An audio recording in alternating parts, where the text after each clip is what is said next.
Eu recebi aqui um texto muito interessante que eu gostaria de ler para motivar uma reflexão nossa aqui. O texto chama-se Pai, começa o começo. Quando eu era criança e pegava uma tangerina para descascar, corria para o meu pai e pedia: Pai, começa o começo. O que eu queria era que ele fizesse o primeiro rasgo na casca, aquele que é mais difícil, resistente, para as minhas pequenas mãos. Depois, sorridente, ele sempre acabava descascando toda a fruta para mim. Mas outras vezes eu mesmo tirava o restante da casca a partir daquele primeiro rasgo providencial que ele havia feito. Meu pai faleceu há muito tempo e não sou mais criança. Mesmo assim, sinto grande desejo de tê-lo ainda ao meu lado para, pelo menos, começar o começo de tantas cascas duras que encontro pelo caminho. Hoje minhas tangerinas são outras. Preciso descascar as dificuldades do trabalho, os obstáculos dos relacionamentos com os amigos, os problemas no núcleo familiar, o esforço diário que é a construção do casamento, os retoques e pinceladas de sabedoria na imensa arte de viabilizar filhos realizados e felizes, ou então o enfrentamento sempre tão difícil de doenças, perdas, traumas, separações, mortes, dificuldades financeiras e até mesmo as dúvidas e conflitos que nos afligem diante de tantas decisões e desafios que enfrentamos. Em certas ocasiões, minhas tangerinas transformam-se em enormes abacaxis. Lembro-me então que a segurança de ser atendido pelo papai, quando pedia para começar o começo, era o que me dava a certeza que conseguiria chegar até o último pedacinho da casca e saborear, enfim, a fruta. O carinho e a atenção que eu recebia do meu pai me levaram a pedir a ajuda de Deus, meu Pai do céu, que nunca morre e está sempre ao meu lado.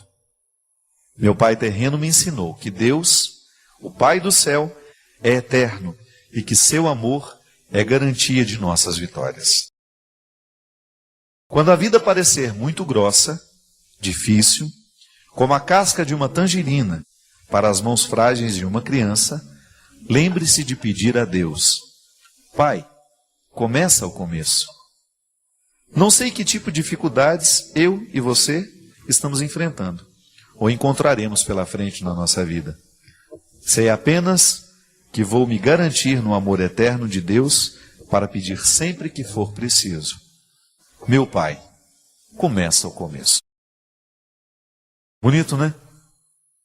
É verdade, você sabe que eu também muitas vezes pedi isso ao meu pai, que ele fizesse aquele primeiro rasgo, sobretudo a laranja também. A laranja era mais difícil de descascar, né? Ele fazia aquele miolinho, depois então eu começava. Eu gostava de ter essa autonomia, de aprender coisas que antes eu dependia de outras pessoas. Isso é o processo natural da vida, né? Amarrar os sapatos, por exemplo, são conquistas pequenas que representam muito na vida de uma criança. Eu me recordo que quando eu amarrei os meus sapatos sozinho pela primeira vez, aquilo foi uma comemoração, que eu fiz questão de mostrar para todo mundo que chegava. Desamarrava o sapato e amarrava de novo só para mostrar. Mas isso é importante demais no processo da nossa vida humana, a gente alcançar essas autonomias. É muito importante a gente aprender a fazer o que antes a gente não sabia fazer sozinho. Mas por outro lado, na vida espiritual, a gente sempre vai precisar levar conosco essa convicção de que nós temos um Deus que nos ajuda sempre nos começos, também nos meios e nos fins, né? E isso, você sabe que isso é muito maduro, a gente alimentar essa fé, porque a gente foge daquela convicção de que Deus, Ele está na nossa vida para realizar, para fazer tudo por nós. Não. Acreditar, a partir dessa metáfora bonita da mexerica que precisa ser retirada o primeiro pedaço da casca para depois a gente conseguir tirar tudo sozinho, é importante porque nós vamos professar uma fé madura que nos ensina que Deus não tem a obrigação de viver a nossa vida por nós, é responsabilidade nossa. mas que Ele é a garantia amorosa de estar o tempo todo do nosso lado para nos sustentar no momento da dificuldade. Sabe, minha gente, a fé, ela funciona como esse amparo espiritual que nos ajuda a dar conta da vida, que nos ajuda a articular aquelas situações tão difíceis, porque a fé em Deus nos dá uma nova visão das coisas, não é? Deve ser muito difícil não crer em Deus e enfrentar problemas, por exemplo. A quem eu vou recorrer no momento da minha fragilidade? Não é? Claro, existem as situações humanas, mas o ser humano, ele tem sempre dentro do coração essa lacuna que o ser humano precisa sempre de ter alguém que é superior. Isso não é uma neurose, não. É bom você saber que alguém é maior que você. Isso para a criança é tão necessário, né? O meu pai cuida de mim, o meu pai é mais forte. Meu pai é muito mais forte do que eu. Quantas vezes a gente se orgulhava de dizer isso, né? Não era uma vergonha para a criança. Meu pai é muito mais forte. Então o reconhecimento da nossa fraqueza não era uma vergonha. Porque existia uma satisfação em reconhecer que o pai era o poderoso da história. E que estar sob aquela proteção era um aconchego, era aconchegante. A fé faz a mesma coisa conosco. Eu luto o tempo todo pela minha autonomia humana, pela minha capacidade de resolver as minhas dificuldades, os meus problemas, mas em nenhum momento eu dispenso o amparo de saber que Deus está comigo. Que Deus me auxilia nos começos difíceis, que Deus me ampara nos momentos da minha luta, que Deus me ajuda a conduzir e a encaminhar as situações mais delicadas da minha vida. Domingo agora, por exemplo, eu tive a oportunidade de conhecer uma senhora que veio nos bastidores do acampamento. Eu já tinha conhecido o filho dela no aeroporto, por acaso. Ele estava com a esposa e ele me falou assim: Padre Fábio, estou muito emocionado de encontrar o senhor aqui, porque o senhor não sabe o quanto que o seu programa foi importante na vida da minha mãe, no momento em que nós precisávamos sepultar o nosso irmão. O meu irmão morreu num acidente muito trágico, e a minha mãe, no dia em que nós estávamos sepultando o meu irmão, o senhor estava no programa do Fausto, o programa da Rede Globo, fazendo um programa especial do Dia das Mães. Naquele dia o meu irmão havia sido sepultado. E as suas palavras naquele momento para minha mãe serviram de conforto e de um início de retomada daquele momento difícil para o início de uma cura que minha mãe está vivendo até o dia de hoje. Aí eu tive a alegria, eu falei para ele: então quando for a canção nova, faço questão de conhecer a sua mãe e leve para eu estar com ela. E essa senhora estava lá, muito rapidamente, porque os bastidores do acampamento são sempre muito cheios, né? E aí eu tive a oportunidade de abraçar aquela senhora e ela chorava. E eu também fiquei muito emocionado. E ela me dizia isso: Padre, como é duro perder um filho. Como é difícil a gente sepultar a carne da nossa carne. Essa inversão das coisas, né? E ela falava assim: mas eu tenho permanecido de pé, eu tenho dado conta, apesar do sofrimento terrível que eu vivo todos os dias, porque eu creio em Deus. Ali nessa hora, minha gente, a gente entende o significado dessa parábola. Eu preciso retirar a casca o tempo todo. Eu preciso resolver os problemas. Eu preciso encaminhar os meus lutos. Você também. Mas quando nós temos essa convicção de que Deus está conosco, o coração fica melhor. O peso da vida fica aliviado. A vida continua sendo difícil, mas a fé em Deus nos fornece um arsenal. Ela nos oferece um instrumental que nos ajuda e muito a dar conta de tudo isso. Por isso que eu dizia, e volto a dizer, e nunca vou me cansar: crer em Deus é uma atitude de inteligência. Crer em Deus é razoável, porque toda vez que eu estou diante de alguém que me é superior, eu me sinto amparado por aquilo que é frágil em mim. Ah, então Deus é a invenção da nossa cabeça. Não. Deus se utiliza dessa condição humana, desse detalhe da condição humana, para poder manifestar-se. A grandeza de Deus é explicada assim, na sua capacidade de ser conosco, de sentir as mesmas dores que nós sentimos, de amar com os mesmos sentimentos, né? De passar pela nossa história a partir dos significados que são próprios da nossa vida. E eu tenho visto em tantos lugares do mundo essa ação de Deus, segurando, levantando, dando sustento ao coração que está fragilizado. Se acontece com os outros, pode acontecer conosco também, não é verdade? E é por isso que a gente precisa crescer na fé. Porque quanto mais a gente cresce na fé, maior é a nossa possibilidade de enfrentar as dificuldades com determinação, com segurança. Maior é a nossa capacidade de adentrar os territórios da sabedoria, que são tão difíceis de serem conquistados. Eu costumo dizer que os territórios da inteligência não são difíceis de serem conquistados. Basta um exercício mental, escola, estudo, dedicação, e você vai desenvolvendo a sua inteligência naturalmente. Agora, os territórios da sabedoria, esses são mais dolorosos de serem alcançados. É por isso que a gente entende que às vezes a gente encontra pessoas muito inteligentes, mas pouco sábias.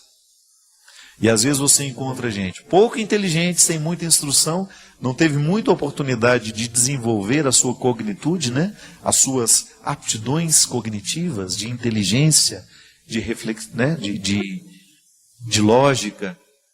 Mas aí você encontra um pensamento tão sábio, simples, mas tão sábio. Aí você olha para aquela pessoa e ela enfrenta a vida com tanta sabedoria, com tanta simplicidade. E sabedoria e fé são dois braços de um mesmo corpo. Onde existe sabedoria, existe fé. Onde existe fé, existe a sabedoria. Sabedoria como este elemento que amplia a visão que temos das realidades. Então eu olho para o sepultamento do meu filho e eu não vejo só desesperança. Eu vejo ali também a ressurreição. Eu vejo ali também a possibilidade de viver melhor a partir daquela perda. Ao perder, eu descubro um novo jeito de olhar para aquilo que eu ainda tenho, para aqueles que estão ao meu redor. E quem sabe, por causa da dor que eu sinto, pelo filho que eu perdi, eu tenha condições de amar os filhos que me restaram, a família que ainda está. É uma sabedoria que nós precisamos atingir, é um resultado de fé que nós precisamos querer conquistar.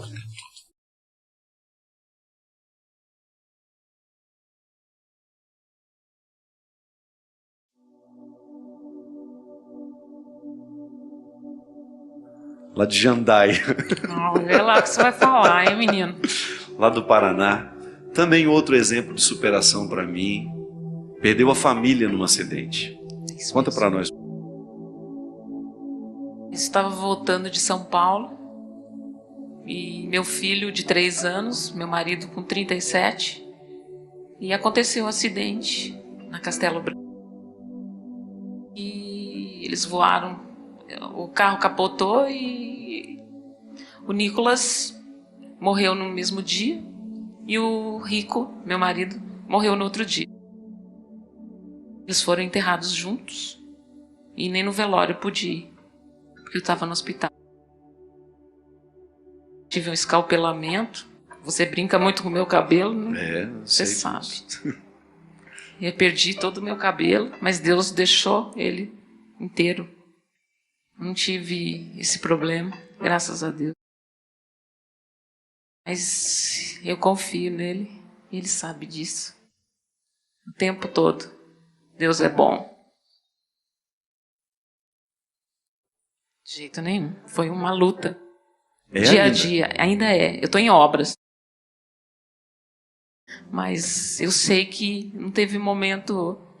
Eu acredito muito na minha fé. Porque eu tenho essa fé desde criança. uma família de muita garra, companheirismo. E eu falo sempre que isso é tudo. Isso que me dá base, isso que me dá estrutura, isso não me deixa cair. Por isso que eu estou de pé. Às vezes as pessoas olham para mim e não imaginam isso, né? Me veem sorrindo. Mas eu sei que eu sinto muita falta deles. Mas aquela presença de Deus, essa intimidade que o sofrimento causou em mim, com Deus, não tem preço. Então isso compensa muita coisa. Então eu aprendi muito, eu amadureci muito. Coisa que talvez eu não pudesse ter obtido, né? Não tivesse sofrido o que eu sofri. Você é amiga da Vânia Rampazzo. Vânia Rampazzo. Lá de Terra Boa. Já contei essa história, mas eu sempre gosto de recordá-la. A Vânia também precisou sepultar um filho. Foi muito doloroso. Eu morava lá na época. Ela é até minha madrinha de ordenação, ela e o Caião. E eu me lembro que acompanhei todo aquele sofrimento de vê-los sepultando o Gustavo. Um ano mais ou menos depois, nós estávamos lá na sala, conversando sobre tudo aquilo que tinha acontecido, de como a família estava enfrentando a dificuldade. Como a gente dizia, a gente não guarda uma dor dessa da noite para o dia dentro do coração da gente, né? A gente vai aos poucos acomodando, a gente vai organizando o luto, como a psicologia nos ensina. E aí eu falei para ela assim, minha amiga, deve ter sido o momento mais difícil da sua vida. Ela concordou comigo e completou, mas foi também o mais especial. Parece contraditório, não parece? O sepultamento de um filho ser o momento mais difícil, mas ser também o mais especial. E ela, continuando, me disse, foi o mais especial porque nenhuma alegria havia dado acesso ao meu coração da maneira como aquele sofrimento me deu. Interessante isso, porque às vezes nós estamos acostumados, Veridiana, a acessar quem a gente é através de uma porta só. E de repente o sofrimento, ele é especialista em abrir portas que nós desconhecíamos. Que quando a gente leva a sério a oportunidade de crescer, é impressionante como Deus age em nós. Eu vejo pela minha mãe. Eu não vi em nenhum momento daquele processo todo, e até quando estava com ela, volto para lá amanhã, se Deus quiser, amanhã estarei com ela, em nenhum momento eu vi aquela mulher reclamar. Porque eu sei que a vida dela nunca foi fácil. É a oportunidade que ela tem de acessar mais um pouco do que ela é através dessas portas horríveis que, de vez em quando, o sofrimento escancara na nossa vida. Eu tenho certeza que muitos de vocês também são especialistas em conhecer essas portas. Eu sei que muitos de vocês também já tiveram a oportunidade de ficarem melhores como pessoas, por causa dos sofrimentos que vocês viveram. Interessante, qual é o registro que uma alegria deixa em nós? Um passageiro, né? Você não consegue nem saber. Com o tempo elas vão caindo no esquecimento. Agora, sofrimento, esse deixa marcas indeléveis em nós. E quando nós colocamos essas marcas trabalhando a nosso favor, é impressionante como essa superação se torna a marca da nossa vida. Eu me lembro que quando eu encontrei Rosmarie, ela estava no ápice de sua dor. E ela fazia um monte de perguntas para mim, como se eu tivesse a obrigação de responder. Porque eu sou padre, não foi? Quantas vezes, né? Algumas vezes. Quantas vezes você me pergunta, por quê, padre? Eu olhava para ela, não sei dizer. Na e verdade, com o tempo, você acabou nunca me dizendo nada. Nunca te disse nada, justamente. E aos poucos, eu senti como ela foi ficando diferente. como Deus foi transformando o coração dela e ela foi ficando amiga das suas dores.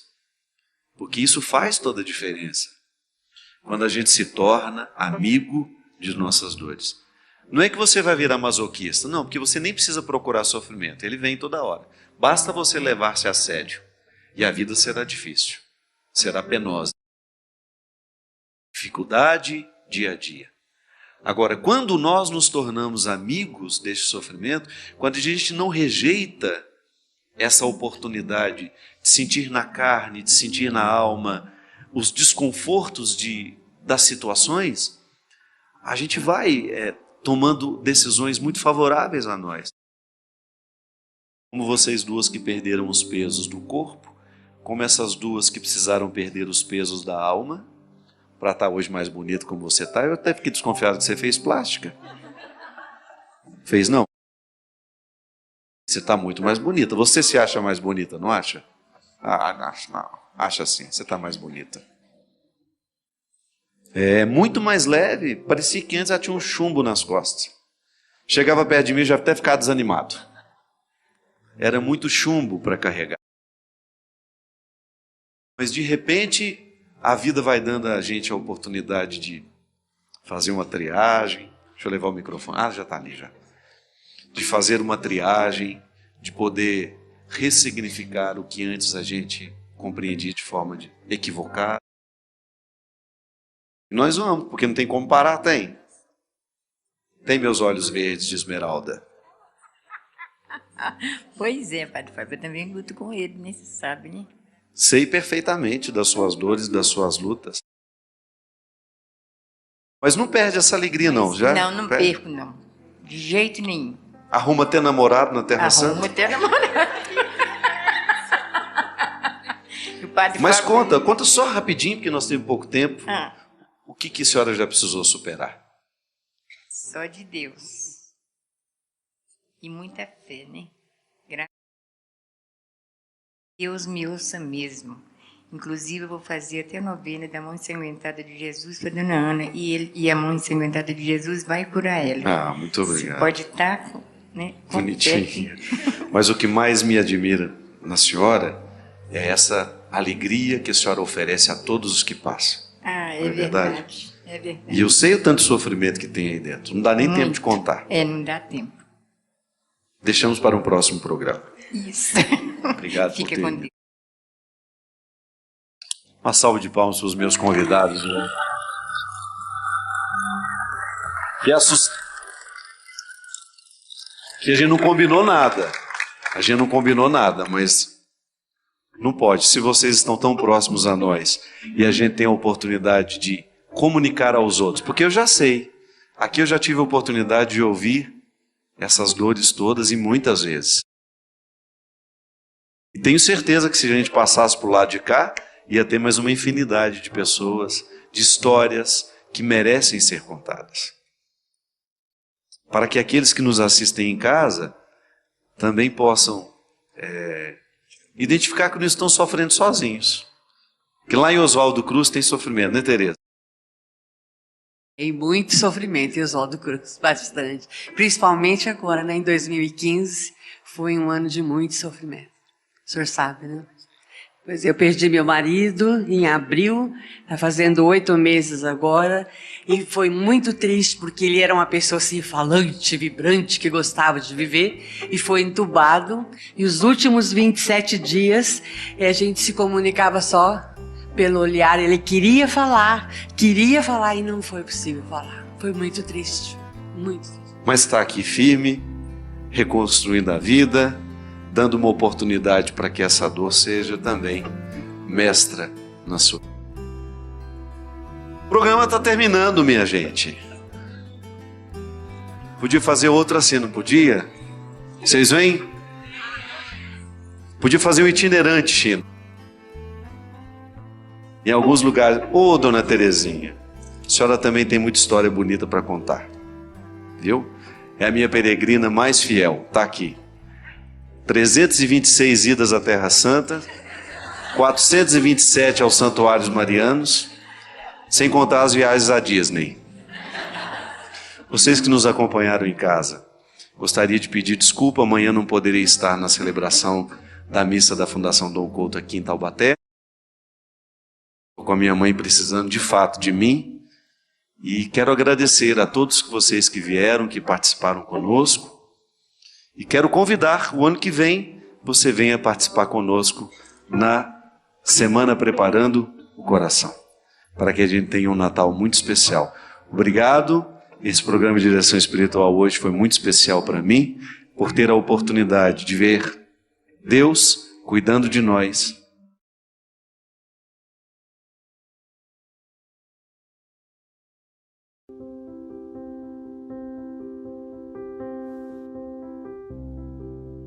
Apesar do meu pecado, apesar da minha fraqueza, eu tudo posso naquele que me fortalece. Todas as fraquezas de Adão estão presentes dentro de mim, eu as reconheço no meu dia a dia. Sou ciumento, sou possessivo, sou egoísta, sou mentiroso, sou desonesto. Não é assim? Sem nenhuma hipocrisia, todos nós humanos não podemos dizer que em algum momento da nossa vida nós somos isso? Sem medo de errar. Você também já mentiu, você também já foi desonesto, você também já foi fofoqueiro. Só que nós somos convidados a viver de um outro jeito. Apesar de todas essas fraquezas estarem em mim e em você, nós somos convidados a dar um passo na direção de um ser humano melhor, que não é só o nosso esforço. É claro que o nosso esforço conta nessa história, mas é a graça de Deus agindo sobre o nosso esforço que nos dá o direito de dizer: tudo posso naquele que me fortalece. Porque nós não temos o direito de ficar desanimados. Toda vez que nós estivermos acabrunhados pelo nosso pecado, pelos malefícios da nossa tendência à mesquinharia, a tendência àquilo que é ruim, nós precisamos nos recordar da voz de Jesus a nos chamar e a nos convocar para que a gente possa chegar ao lugar que Ele preparou para nós. Você ainda não chegou nem à metade daquilo que Deus preparou para você. Eu não vou aceitar o fracasso como definitivo. Vou até passar por ele. Porque sou filho de Adão, eu ainda tenho as marcas do pecado em mim, então é natural que eu venha fracassar. Mas no momento em que essa força de Adão me puxar para este fracasso, eu vou me recordar da força de Cristo me ajudando a significar todas as minhas quedas. O verdadeiro cristão é aquele que significa todas as suas quedas a partir da dinâmica da graça. Eu posso até cair, eu posso até vacilar, mas vai ser apenas uma oportunidade para um recomeço. Talvez seja só para me lembrar que eu sou frágil, que eu tenho que ter paciência com os que estão ao meu lado, que eu não tenho o direito de ser arrogante, que a minha experiência de fé, ela tem de me conectar àqueles que são fracos como eu, que eu não estou nessa caminhada sozinho, que nessa caminhada não cabe arrogância, não cabe prepotência, não cabe vaidade. Aliás, a vaidade espiritual é a pior que nós podemos ter na vida.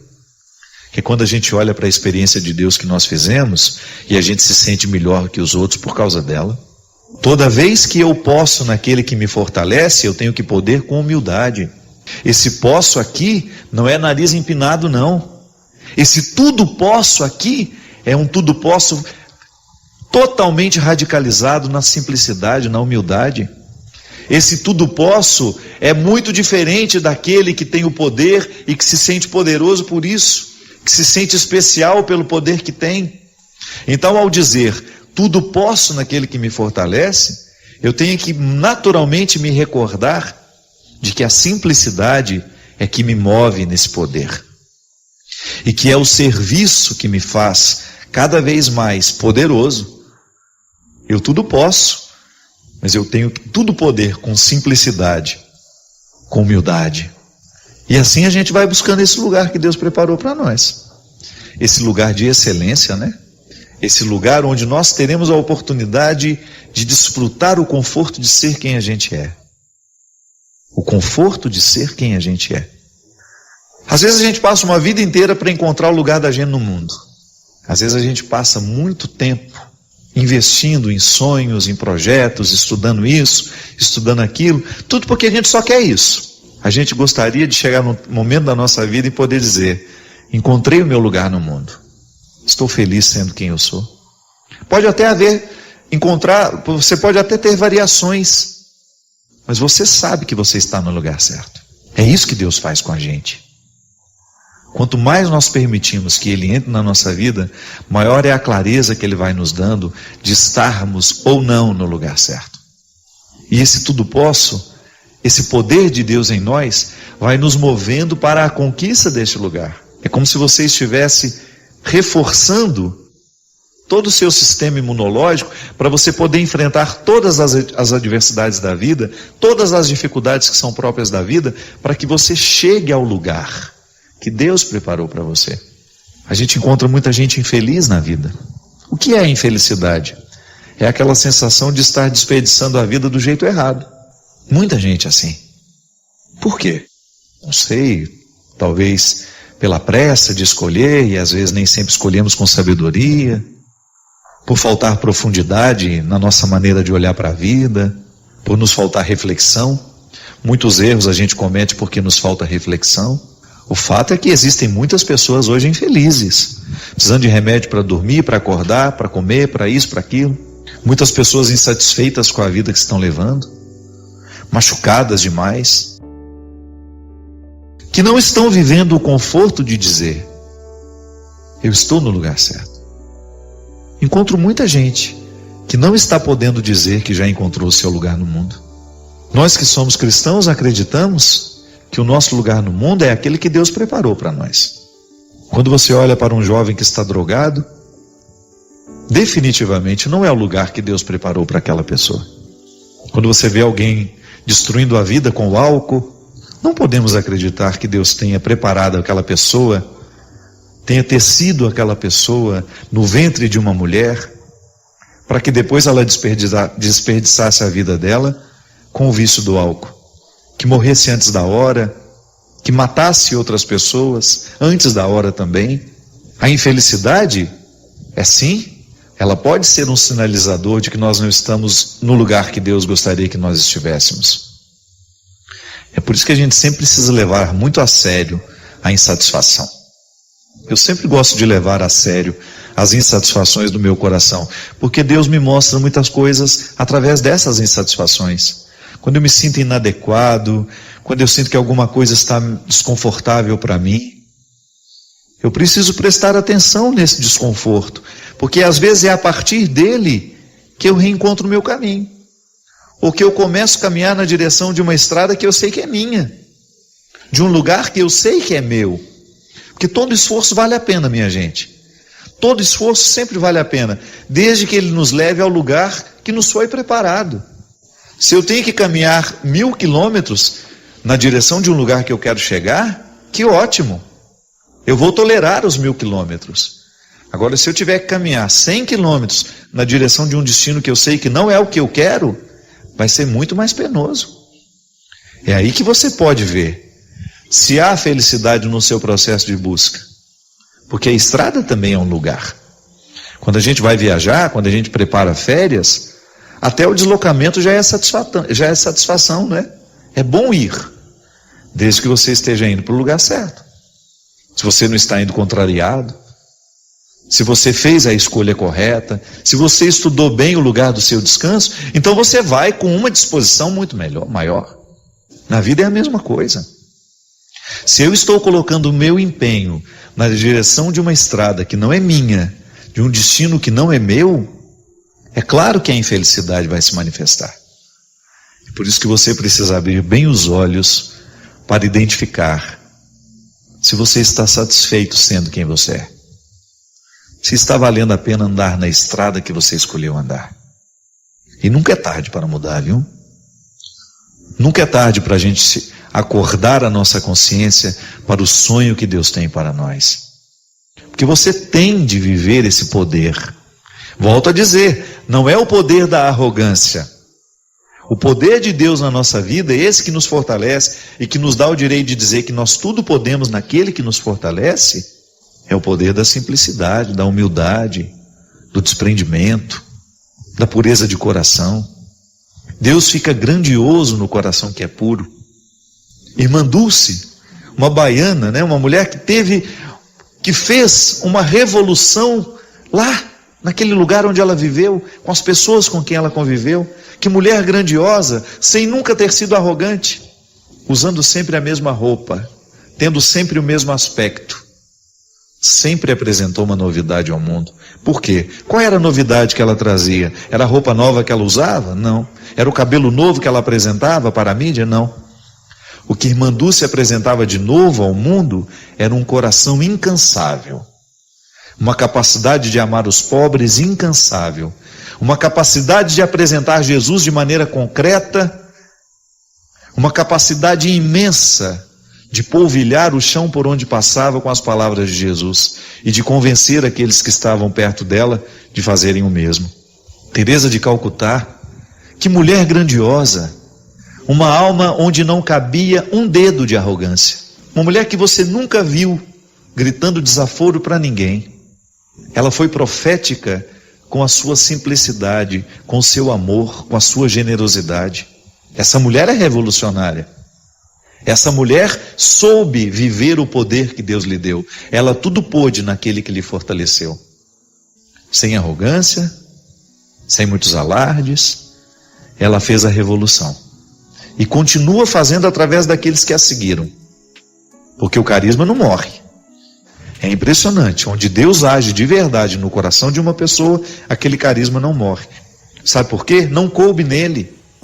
Uma alma mística não cabe em si. Um coração verdadeiramente convertido ao Evangelho não vive sozinho. Ele jamais vai querer se vangloriar daquilo que fez. Ele vai dividir a responsabilidade de que esse carisma não morra. Isso é um sinal de que Deus está aqui. É quando Ele não amarra tudo nele. É quando Ele quer que cresça através dos outros. Ele não quer que o Evangelho pare. Isso é alma mística, isso é alma grandiosa. E nós precisamos aprender o tempo todo. Porque eu, você, nós aí nas nossas paróquias, como nós somos mesquinhos, como nós queremos amarrar as coisas em nós. Nós precisamos pensar que o outro é o nosso companheiro de viagem. Deus nos ajuda a poder através dele. Por isso que é tão bom você ter pessoas competentes ao seu lado, aí na sua comunidade. Não fique com inveja não, fique orgulhoso. Saber que Deus suscita gente mais competente que você. Eu fico muito feliz quando eu vejo um pregador muito mais competente do que eu. Porque ali Deus está agindo. E tudo que eu quero é isso. Eu não faço outra coisa, eu quero que Deus aconteça no seu coração. Eu quero que o Evangelho aconteça no mundo. Tudo que eu faço, tudo que eu vivo é para isso. Eu quero um mundo melhor a partir do Evangelho. Tem os meus erros, tem as minhas fragilidades, mas eu não perco isso de vista. Então, quando existe um padre competente fazendo esse trabalho bonito, lá numa paróquia que nunca é noticiada pela televisão, num padre que nunca vai aparecer na televisão. Oh meu Deus, o meu ministério está conectado ao dele. Você padre que me assiste agora, que talvez nunca tenha tido a oportunidade de pegar um microfone para falar na televisão. Deus é grande em você. E toda vez que você convence um coração de que ele tudo pode naquele que o fortalece, nós estamos unidos. Nós estamos unidos, nós estamos conectados. A alma mística da igreja, a alma mística do Cristo está nos ajudando a vencer o Adão que está em mim, que está em você.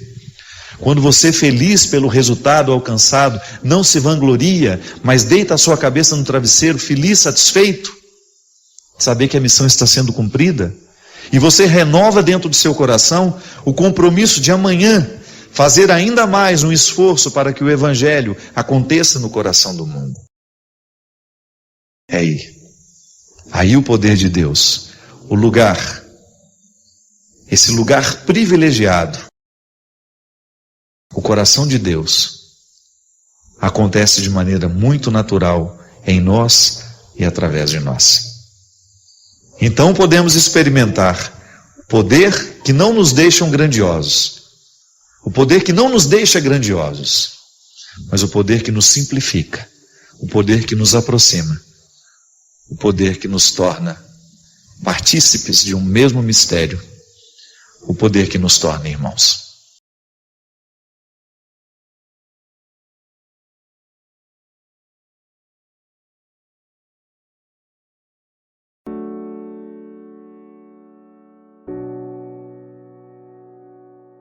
Padre Fábio, sempre sofri muito na vida.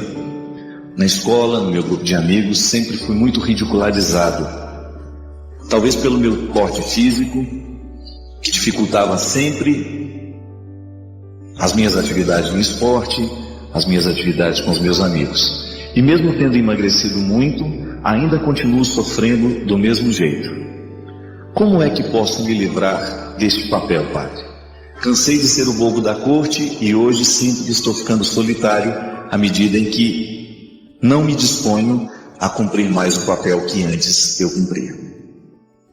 Gente, o que é interessante no questionamento do Júnior, isso vale para muita gente, é o seguinte: todas as vezes que nós estabelecemos relações sociais, a gente acaba distribuindo papéis, né? A gente acaba exercendo um papel e os outros que estão do nosso lado, assim como o Júnior fez o papel de bobo da corte, fez com que ele criasse dentro dele esse personagem e o levasse adiante. Por quê? É muito interessante isso. Nas relações sociais que nós estabelecemos, um papel sustenta o outro. Quando a gente, por exemplo, ridiculariza alguém e a gente está em grupo, ridicularizar o outro faz a gente sentir-se bem com a gente mesmo. Já observou isso? E aí você percebe que no momento em que você ri de alguém, o outro está prestando um papel social, isso é, está mantendo a sua alegria, está mantendo a sua satisfação. Isso é terrível, mas é uma realidade que acontece o tempo todo. Tanto é que nas relações familiares, a psicologia nos ajuda a entender isso, que o tempo todo nós estamos exercendo um tipo de papel. Por exemplo, você tem na família o bem-sucedido, mas você também tem o mal-sucedido. Você tem aquele que alcançou o sucesso, mas você tem a vítima. E muitas vezes a vítima é mantida na relação com aquele que é bem-sucedido. Porque, lamentavelmente, as relações humanas sempre passam pela comparação. E sempre aquele que está numa situação favorável acaba desempenhando esse papel social, que pode ser não só dentro da família, mas pode ser também no seu grupo de trabalho, onde quer que ele esteja. É por isso que quando a gente fala de relacionamentos, a gente precisa ter muita consciência e clareza, e por isso a gente precisa aprofundar sempre mais as questões humanas, para a gente começar a identificar duas coisas importantíssimas.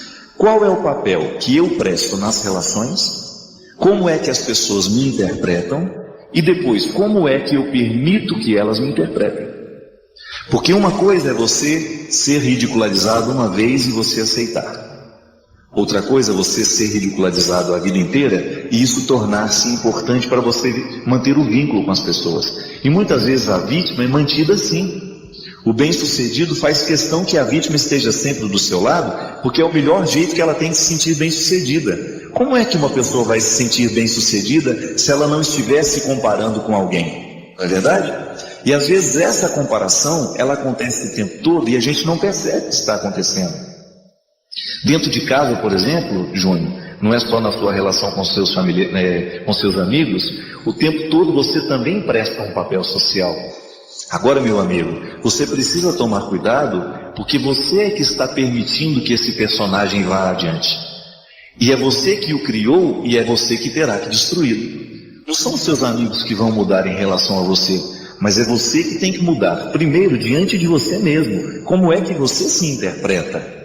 Porque se alguém um dia achou que você era o bobo da corte, que você era o mais gordinho, mais engraçado, mais isso, mais aquilo, hoje você precisa começar a identificar dentro de você que já passou essa época, que você não tem que levar esse fardo adiante. Isso acontece muito dentro das nossas casas, dos nossos grupos, quando você percebe que uma pessoa tornou-se prisioneira daquilo que ela permitiu que os outros fizessem dela. E é pavoroso isso, pavoroso. E nas relações familiares, muitas vezes o nosso irmão fracassado ele é mantido por nós que somos bem-sucedidos.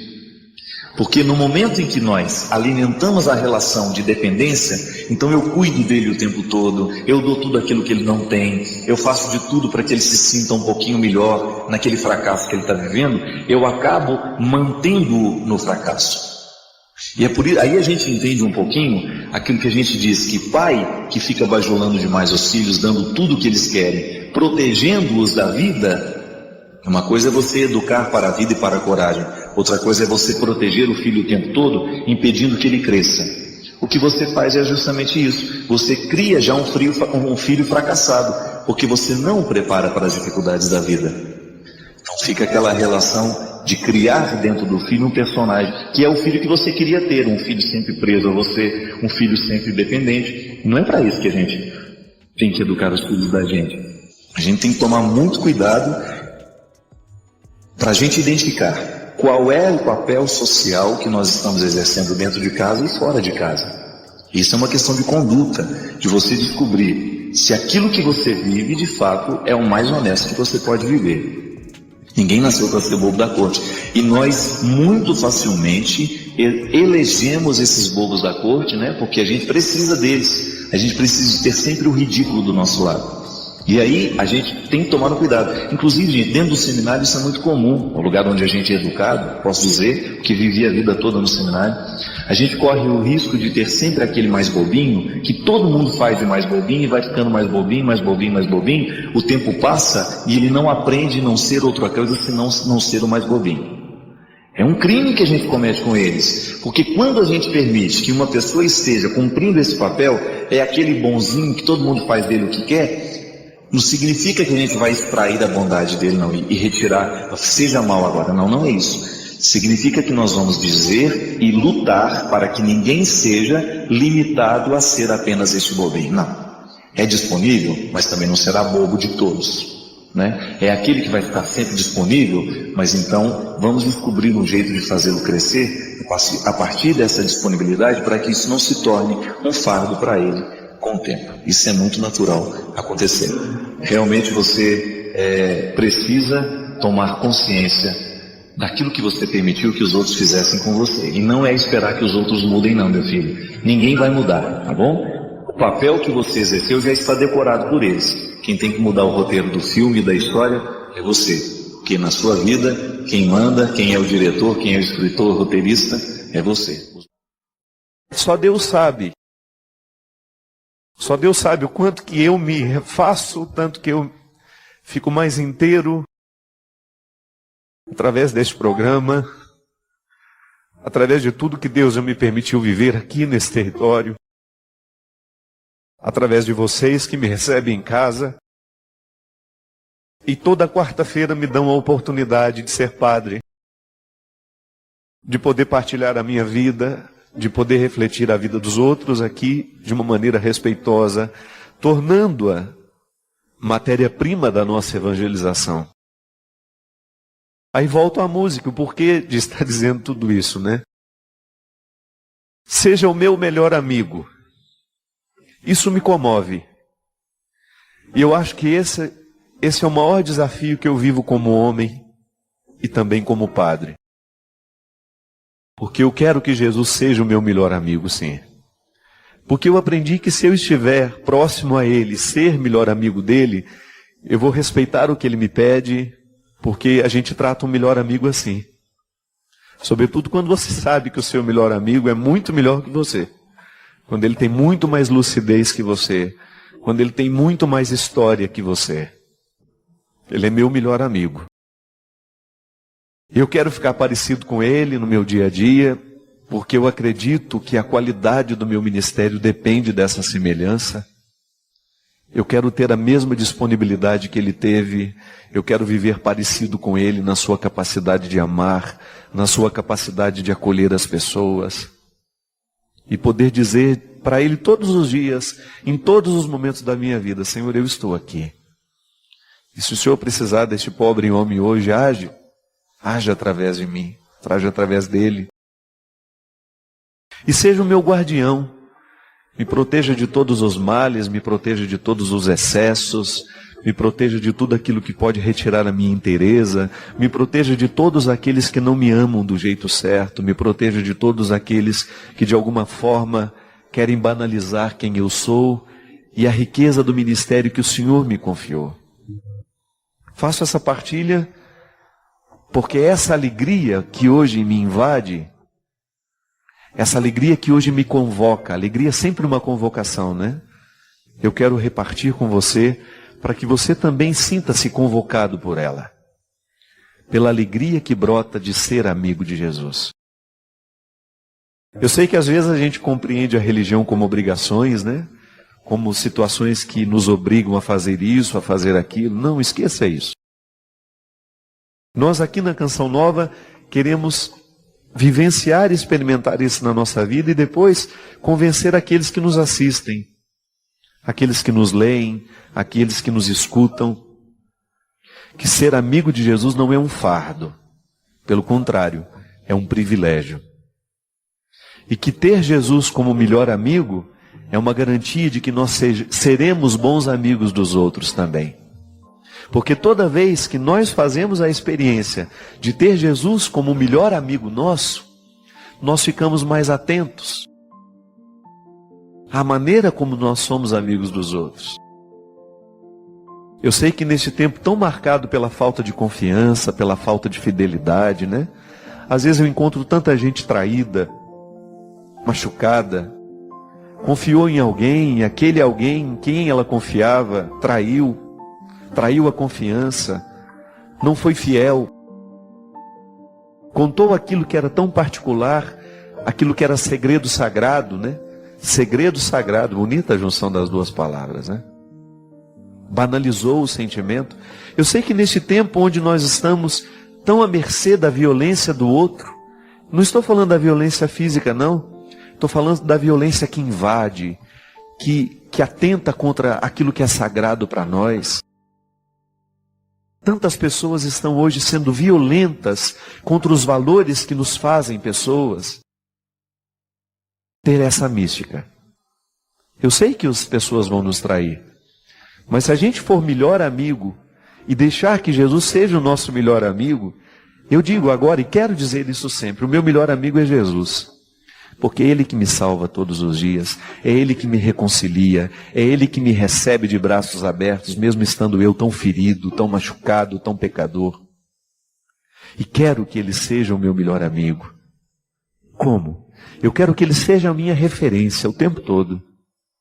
Eu quero que Ele seja o meu caminho, eu quero que Ele seja a minha verdade. Ricardo Sá agora há pouco tuitava e falava sobre isso, do valor da verdade. Como é bom a gente lidar com a verdade, por mais dura que ela seja. E Jesus não trabalha com a minha mentira e nem está disposto a me receber quando eu quero mentir para Ele. Porque com a mentira Ele não pode fazer nada na minha vida. Por isso só me resta ser verdadeiro diante dEle. Esparramar as minhas misérias sobre a mesa e ter a consciência de que Ele acolhe tudo isso, desde que seja a minha verdade. Ser melhor amigo dEle e permitir que Ele seja o nosso melhor amigo. É a gente estabelecer esse vínculo, minha gente, que não nos deixa ficar paralisados. O crescimento espiritual é isso, é avançar na amizade com Jesus. E porque sou amigo dele, me interesso pela vida dele. Não é obrigação eu ler a Sagrada Escritura. Não é obrigação eu participar da missa todos os domingos. Não é obrigação eu fazer a minha oração diária. Não. É privilégio. Porque quando rezo, quando faço a leitura dos evangelhos, quando participo da Eucaristia, eu tenho a oportunidade de estar a sós com o meu melhor amigo. A religião é isso. Eu gosto de dizer isso. Orar é a gente estar em audiência particular com Deus.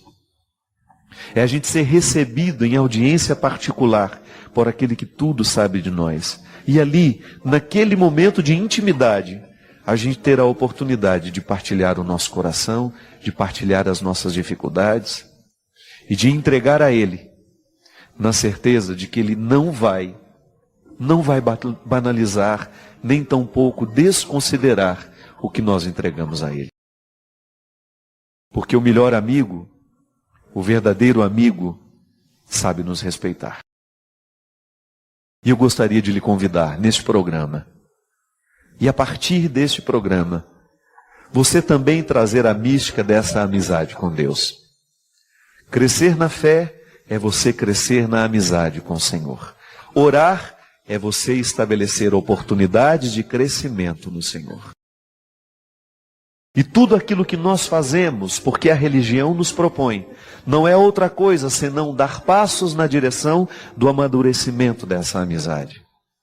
Uma amizade madura é sem dúvida fruto de muito esforço, de muito labor.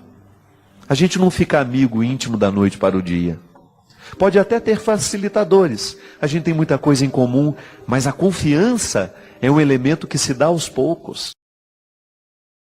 E essa confiança que nós precisamos ter em Deus, ela também se dá pelo processo de se aproximar deste Deus e de tentar conhecê-lo através de tudo aquilo que está à nossa disposição, através de tudo aquilo que a igreja nos entrega como um tesouro de salvação, que nós vamos aos poucos descobrindo. Eu sei que você tem muitas dificuldades na sua vida, eu sei que às vezes a solidão é pesada, eu sei que às vezes você não tem alguém para telefonar ou bater na porta e pedir que lhe ajude. Não perca tempo. Faça da sua experiência com Jesus uma experiência de amizade, para que você tenha nele essa oportunidade de dividir o que você é, o que você sente. Aproxime-se de Deus e faça com que cada vez mais a sua proximidade com Ele gere uma amizade fecunda.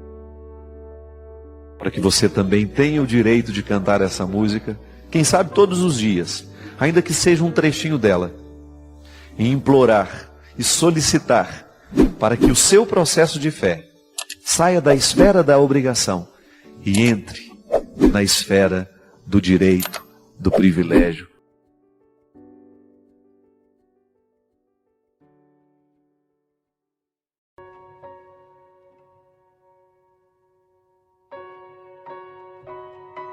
Nós fazemos a experiência da fé nos mínimos detalhes. Eu gosto de dizer até que a fé é antes de ser uma experiência sobrenatural, é uma experiência natural, humana, de nós confiarmos uns nos outros, né?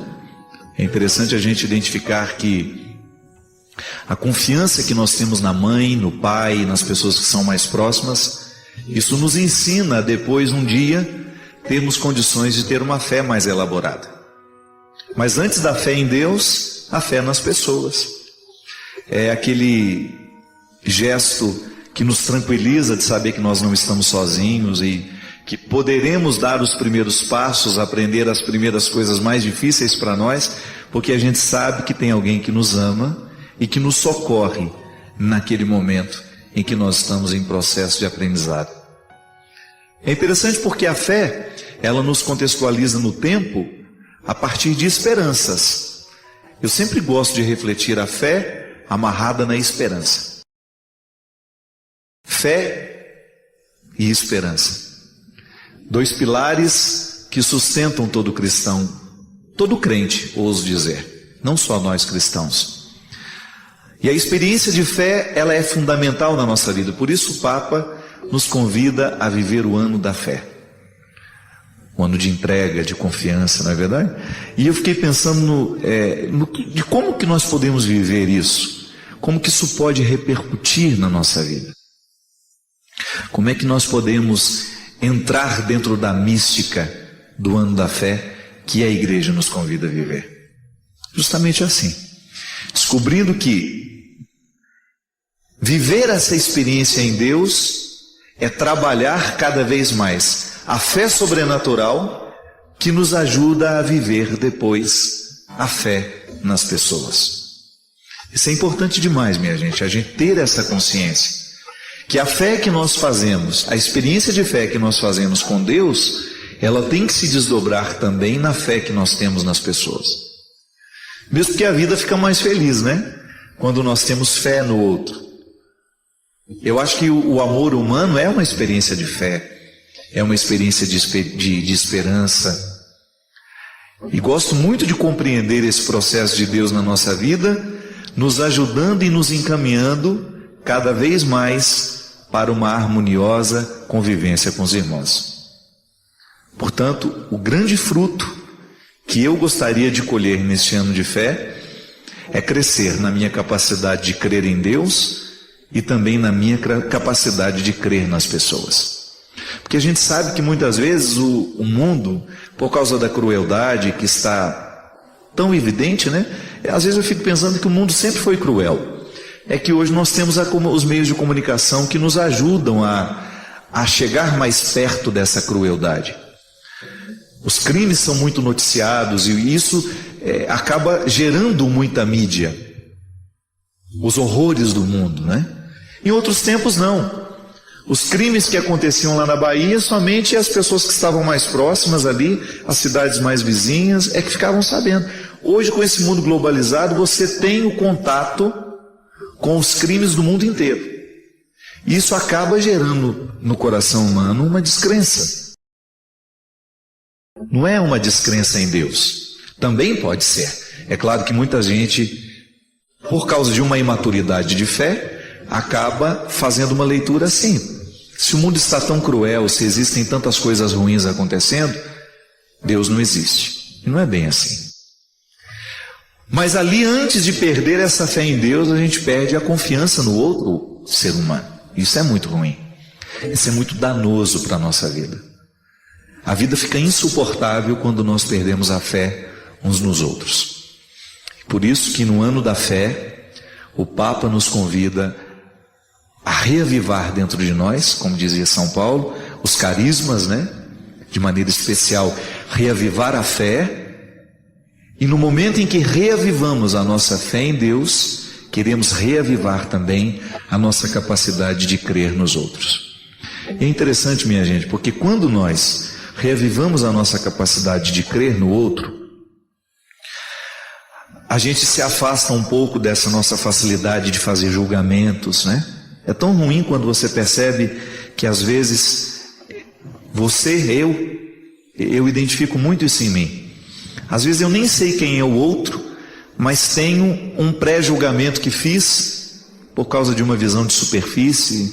Às vezes nem tive a oportunidade de conviver com aquela pessoa e já faço dela uma imagem tão negativa, já fico com a minha verdade pessoal a respeito dela. Isso é tão cruel, né?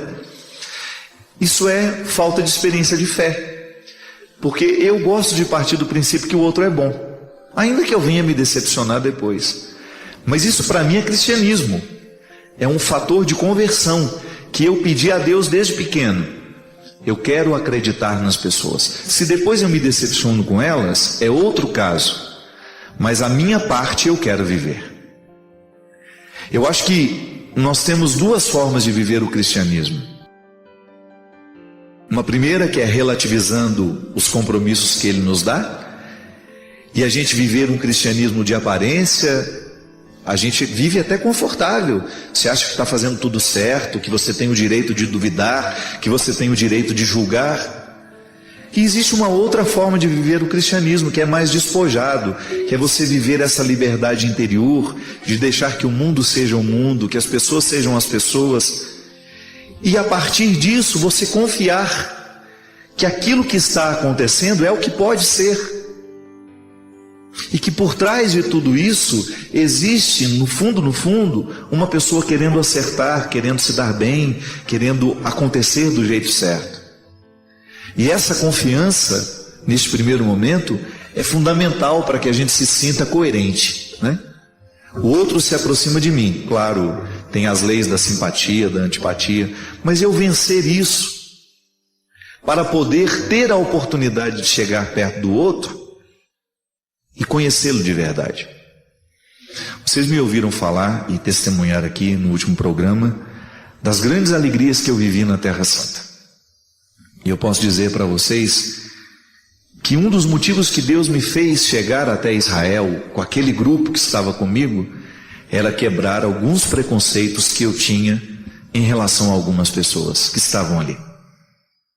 Interessante isso, né? Às vezes a gente viaja tanto, a gente anda tantos quilômetros, a gente atravessa o mundo para ver de perto alguém que sempre tentou chegar perto e você não permitiu que aquela pessoa se manifestasse como ela era mesmo, porque eu acabava colocando nela as roupas do meu preconceito. E foi para mim uma experiência de muito crescimento. Eu tive momentos ali, e as pessoas que viveram isso comigo sabem, porque eu fiz questão de dizer isso a elas, que eu senti o meu coração muito livre em relação algumas pessoas que daquele grupo para mim eram pesadas e não sei porquê. Talvez eu interpretasse errado o motivo delas quererem estar perto de mim. Não sei, às vezes a gente é tão injusto sem saber que está sendo, né? Às vezes muito bem fundamentado nos meus princípios. E de repente Deus me fez ver de maneira muito generosa e carinhosa o motivo daquelas pessoas quererem a proximidade. E eu voltei para casa desmoronado em relação a algumas pessoas, e isso me fez muito bem. Isso me evangelizou, né? Eu que prego tanto que o cotidiano precisa nos evangelizar, naquele momento fui evangelizado pelo cotidiano mesmo, entre um almoço e outro, entre uma espera de um deslocamento, entre uma mala que a gente carrega, entre um ônibus e outro. Naqueles momentos, uma conversa que você tem, a revelação acontece. E Deus aproveita daquele momento para quebrar as nossas estruturas tão preconceituosas. Então o ano da fé, a gente pode vivê-lo assim: fé em Deus sempre, crescer cada vez mais a nossa intimidade com o Senhor, buscar ter uma vida de oração, conhecer a palavra, mergulhar na vida dos sacramentos, mas também reavivar a nossa fé nas pessoas. Muitas vezes, quando não temos a fé nas pessoas, nós corremos o risco de pecar gravemente. Não importa o momento da vida em que você se cansou. O que importa é que é sempre possível recomeçar. É necessário recomeçar. Recomeçar é dar uma nova chance a si mesmo. É renovar as esperanças na vida e, o mais importante, acreditar em você de novo. Sofreu muito nesse período? Chorou muito? Foi limpeza da alma. Ficou com raiva das pessoas? Foi para perdoá-las um dia. Sentiu-se só por diversas vezes? É porque fechaste a porta até para os anjos. Acreditou que tudo estava perdido? Era o início da tua melhora. Pois é, agora é hora de reiniciar, de pensar na luz, de encontrar prazer nas coisas simples de novo.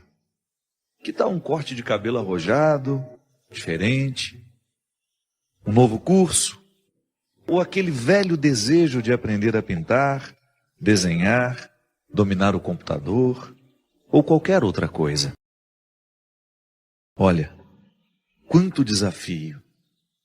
Olha quanta coisa nova nesse mundo de meu Deus te esperando.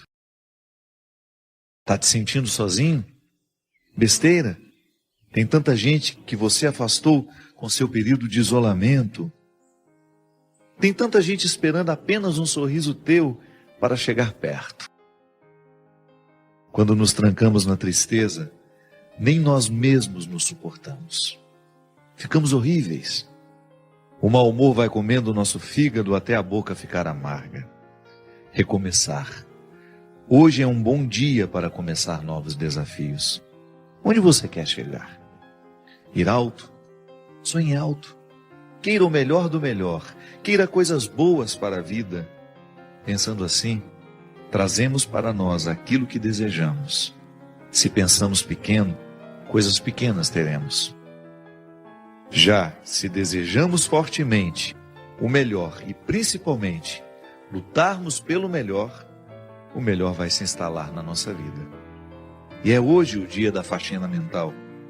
Joga fora tudo que te prende ao passado, ao mundinho de coisas tristes, fotos, peças de roupa, papel de bala, ingressos de cinema, bilhetes de viagens e toda aquela tranqueira que guardamos quando nos julgamos apaixonados.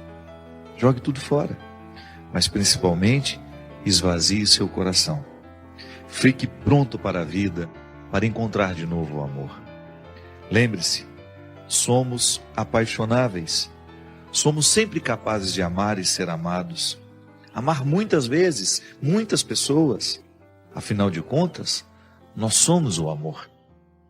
Porque sou do tamanho daquilo que vejo, e não do tamanho da minha altura. Essa faxina que o escritor desconhecido nos propõe, com esse texto se chama Recomeçar, serve para nós nesse momento em que, ao olharmos para a morte do outro, pensamos a nossa.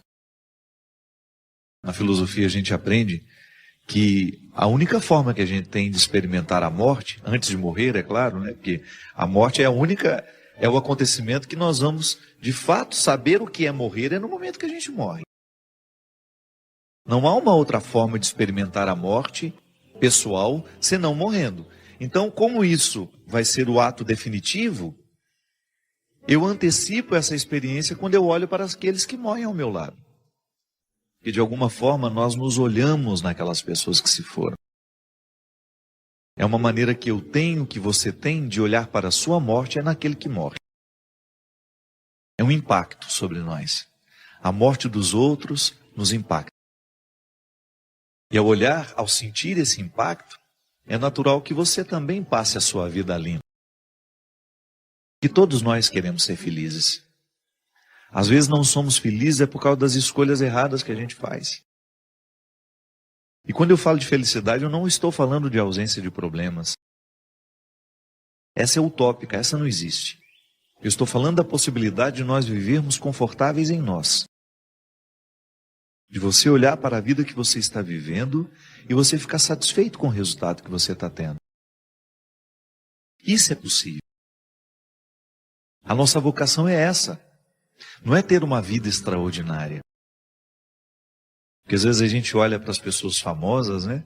A gente fala, nossa, que vida extraordinária deve ter aquela pessoa.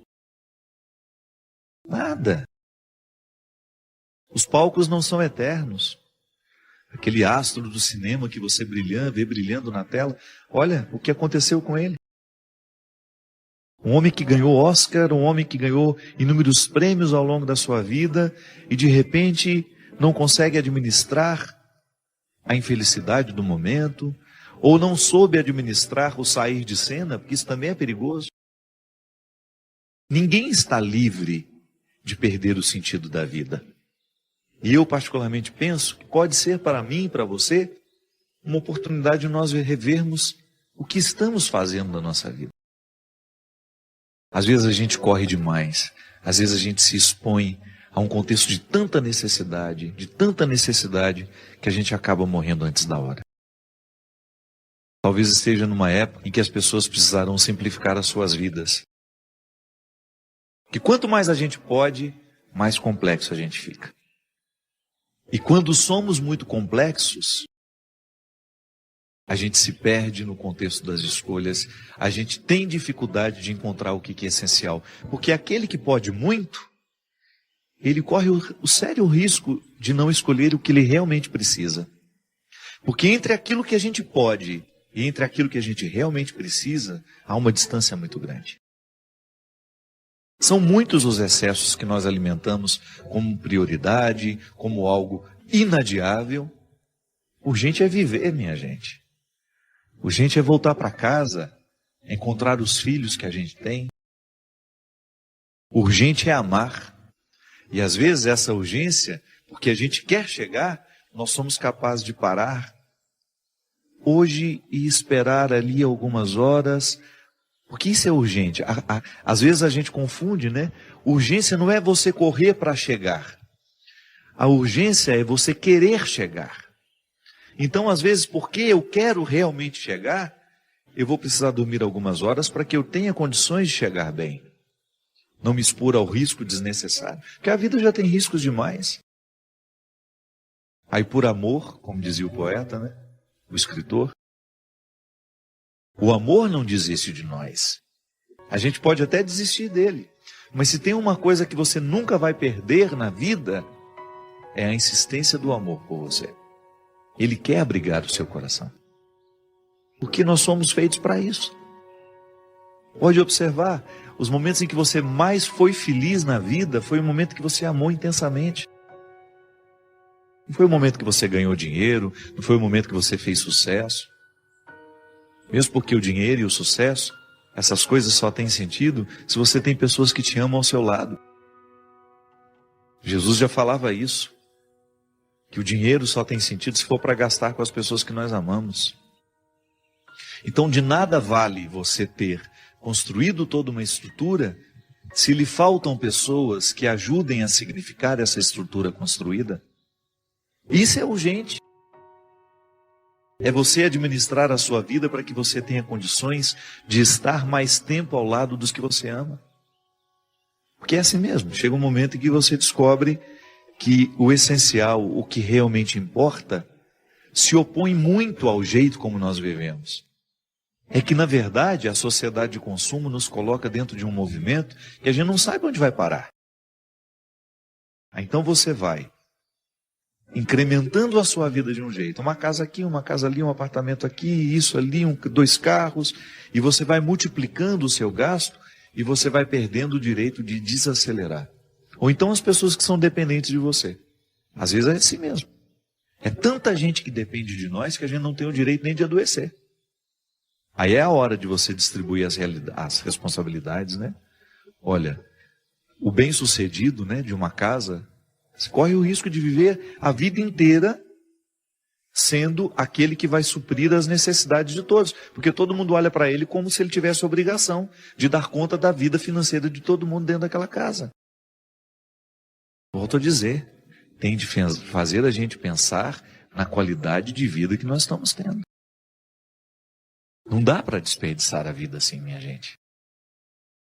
Às vezes falta a oportunidade do desacelerar, de nos colocar ao lado das pessoas que nós amamos. Eu não me canso de pensar sobre isso, minha gente. O melhor lugar do mundo é um só. É aquele que nos dá a oportunidade de estarmos ao lado das pessoas que nós amamos.